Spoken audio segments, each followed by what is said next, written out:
দ্বিতীয় গুরু আর গানের গুরু বন্দিয়া গামিনী বলে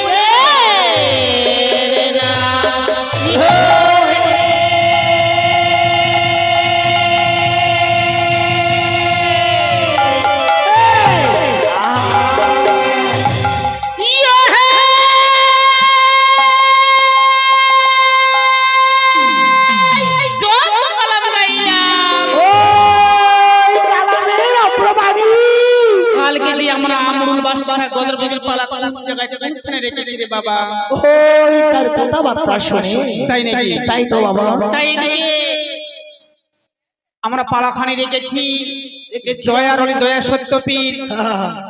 তাই মহারাজের কনিষ্ঠ রানী গজরা বিবির হস্তে নির্মল দিয়েছিলেন।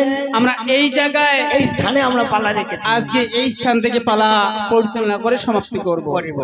তো যাই হোক, আমরা যদি সমস্ত পালা পরিচালনা করে সমাপ্তি করতে চাই তবে রাত কিন্তু 10টা বেজে যাবে। 10টা মানে 12টা বাজতে পারে, তাই নাকি?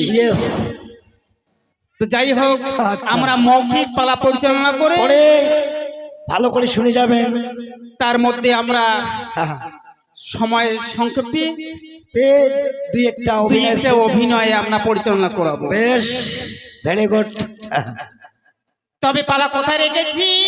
ওই মহারাজের কনিষ্ঠ রানীর হস্তে নির্মল দিয়েছেন এই জায়গায় স্থানে রেখেছি। তাই তো।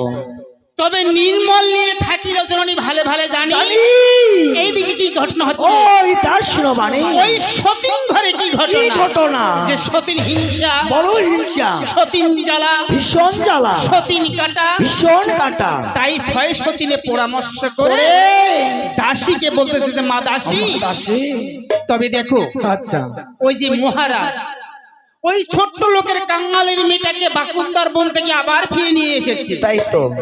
তাই সে ইসলাম করে দীক্ষিত হয়ে ওই যে পাড়ুয়া থেকে যে পীর এসেছেন তার হস্তে নির্মল দিয়েছে। সে যদি নির্মল ভোগ